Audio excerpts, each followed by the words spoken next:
Sobat Kompas TV, berjumpa dengan saya Jocelyn Valencia. Sobat Kompas TV, sidang PK para terpidana Vina kini telah usai. Mulai dari Sakatatal, 6 terpidana, dan Sudirman. Kira-kira seperti apa update terbarunya nih Sobat Kompas TV?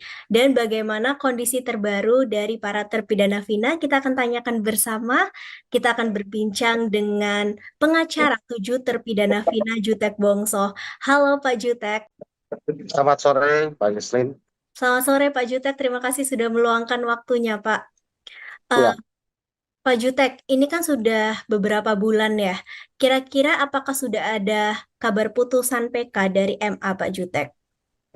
eh, untuk yang proses PK bagi 7 terpidana, prosesnya baru selesai.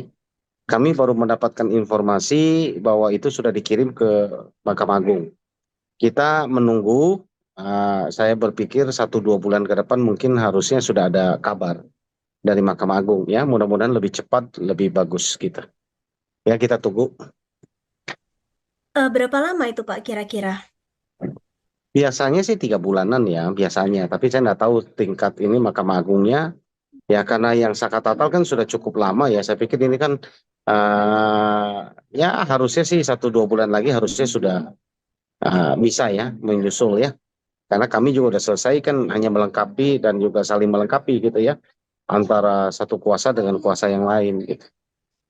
Gitu. Kira-kira memungkinkan nggak Pak kalau misalnya hasil putusan akan keluar di bulan ini mungkin di November mungkin Di awal. November kelihatannya bisa jadi ya. Mudah-mudahan kita juga berharap di November udah bisa keluar.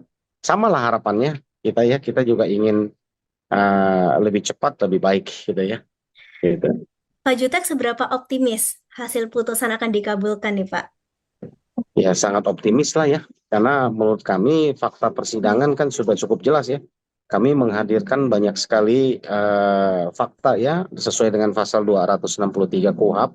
Ada novum, ada kekeliruan hakim, ada kekhilafan, ada pertentangan satu dengan yang lain, itu kami hadirkan semua. Dan yang paling penting kami menghadirkan ada satu novum yang bersifat scientific evidence, yaitu bukti percakapan antara Vina dengan Widi ya malam kejadian. Itu sangat krusial dan menurut saya tidak terbantahkan yang membuktikan peristiwa pembunuhan itu tanggal 27 Agustus 2016 yang lalu itu tidak ada dan tidak mungkin terjadi. Karena pukul 22:10 itu masih bertelepon antara Vina dengan Widi dan 22:14 itu masih SMS-an. Vina masih menjawab SMS dari Widi ya. Artinya dalam tempo sampai pukul 22:30 di mana sudah banyak orang di TKP dan mereka sudah ditemukan meninggal, itu jaraknya kurang lebih 15 menit. Menurut saya itu mustahil terjadi dalam waktu 15 menit perkosaan, pembunuhan, kejar-kejaran dan 3 TKP yang jaraknya 1 kilometer lebih bolak-balik jadi 2 kilometer lebih dan dilakukan banyak orang. Mustahil untuk terjadi itu. Gitu. Pak, dari segala bukti yang ada nih, tadi Pak Jutek juga sudah mengatakan Bapak sangat optimis ya, karena dengan segala bukti, terutama bukti saintifik yang ada. Tetapi bagaimana jika terjadi yang terjadi tidak sesuai harapan, Pak? Bagaimana jika putusan PK itu ditolak? Apa langkah yang akan dilakukan begitu? Ya nantilah kita optimis dulu bahwa itu diterima. Kalau enggak baru kita pikirkan lah.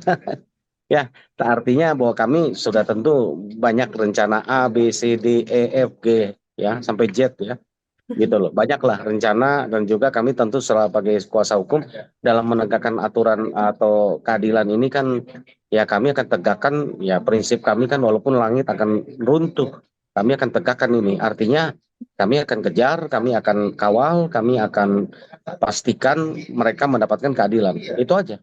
Ya, sekali lagi kami tidak membenar-benarkan yang salah, kami juga tidak mau membiarkan yang benar jadi salah gitu loh. Kami tidak mau ya. Bahwa intinya hukum kita harus adil, yang bersalah harus mendapatkan hukuman, yang tidak bersalah tidak boleh dihukum. Itu prinsip dasar hukum kita gitu. Ya. Oke, Pak, kalau misalnya tadi semisal ditolak begitu, kita berandai-andai terlebih dahulu ini, Pak, karena belum ada keputusan yang pasti gitu. Kalau diterima nih, Pak, apa langkah yang akan dilakukan? Boleh di-spill sedikit mungkin, Pak? Kalau kalau diterima otomatis kami akan mengawal proses LP yang sedang berjalan. Saat ini saya juga lagi ada di Barreskrim Mabes Polri dalam rangka mendampingi pemeriksaan saksi dan sekaligus kami akan menanyakan tentang perkembangan laporan kami 3 LP yang sudah kami layangkan di Barreskrim Mabes Polri. Tentu ini kami akan kawal. Ya sekali lagi kalau ini memang apalagi terbukti bahwa APK kami dikabulkan, ya harus jalan gitu loh. LP ini harus jalan konsekuensinya dan kami tentu ya kita tentukanlah langkah-langkah lain. Ya, bagaimana cara kami mencari keadilan? Bagaimanapun kan para terpidana ini sudah 8 tahun ada di dalam. Kalau PK-nya dikabulkan hanya maaf-maafan, saya rasa bukan begitu ya dalam dunia hukum. Ya, mereka bagaimana memaafkan uh, kondisi mereka yang sudah 8 tahun ada di dalam, masa depan mereka sudah uh, boleh dibilang hilang ya, masa muda mereka itu nggak bisa kembali. Ya, terus masa depan mereka sekarang bagaimana? Ini kan kami harus pikirkan. Ya, nah, jadi itu sebabnya banyak langkah yang akan kita lakukan gitu. Gitu. Ya, seperti yang tadi Pak Jutek bilang ya, sudah menghilangkan masa depan para terpidana ini 8 tahun itu bukan waktu yang singkat ya Pak ya. Jika diterima putusan PK ini, apakah ada tuntutan kerugian yang akan dilakukan Pak Jutek? Nah, itu terlalu kecil lah ya kalau kita bicara materi ya. Itu nanti kita akan sampaikan, kami belum sampai ke sana kita bicara. Yang jelas, kita kembalikan dulu langkah pertama itu kalau mereka adalah tidak bersalah, mereka harus keluar dulu dari penjara dan tidak boleh terus mereka ada di dalam penjara. Itu langkah pertama, itu yang paling penting dulu. Habis dari situ kita baru akan tentukan, yaitu yang tadi saya bilang A sampai Z, kita akan lakukan langkah-langkah selanjutnya. Gitu. Berarti ada kemungkinan ya untuk tuntutan materi baik non materi begitu ya. Ya, semua kemungkinan ada, tapi ya kami nggak pikir dulu ke sana dan belum terpikir lah oleh kami. Yang pertama ini kami menyelamatkan dulu mereka, karena bagaimanapun mereka secara fisik masih ditahan di dalam dan mereka masih statusnya terpidana seumur hidup. Gitu. Pak Jutek, Ya. boleh nggak sedikit di-spill langkah A sampai Z-nya itu? Sedikit saja. Ya itu tadi saya sampaikan bahwa eh, kalau itu dikabulkan, tentu bagaimana masa depan mereka. Lalu apa tindakan yang didapat oleh yang dikatakan yang kita duga selama ini yang mereka yasa? Kan itu kan mereka harus mendapatkan keadilan kan?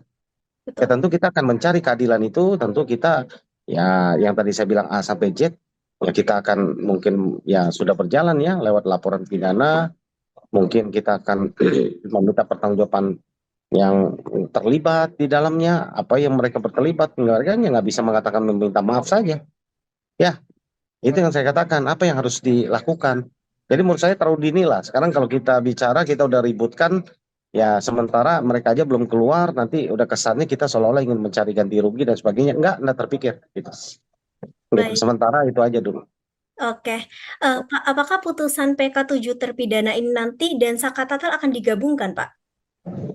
Saya menduga begitu ya, tapi itu kan kewenangan dari Mahkamah Agung ya. Sekali lagi saya menduga, kenapa? Karena ini adalah proses yang sama. Adalah bahwa ini memiliki apa namanya peristiwa yang sama. Kalau kami kan 7 terpidana, Sakatatal kan sudah bebas ya, sudah selesai menjalani hukumannya. Buat kami target pertama kami adalah membebaskan 7 terpidana ini dulu. Gitu. Oke. Pak, mungkin sahabat Kompas TV dan publik juga bertanya-tanya, seperti apa sih update terbaru kondisi dari para terpidana begitu, Pak Jutek? Mereka dalam keadaan sehat, dalam keadaan istiqomah, tetap mereka jalankan ibadah mereka, mereka ada di dalam lapas dan mereka menyerahkan semuanya ini kepada Yang Maha Kuasa dan sambil berharap bahwa peninjauan kembali mereka pasti akan diterima. Itu aja. Ada ini nggak Pak, sempat ngobrol-ngobrol, kemudian mereka ada curhat seperti apa, menunggu bagaimana Ya, perasaan mereka? enggak lah. Jadi hampir ini kami komunikasi lancar kok dengan mereka ya. Teman-teman kami tetap awasi, kami tetap jaga mereka di dalam lapas. Gitu. Oke, Pak, kemudian ada sempat informasi juga yang beredar bahwa KY minta buka berkas laporan pengecara kasus Vina. Itu bagaimana Pak Jutek tanggapan Anda terkait hal tersebut?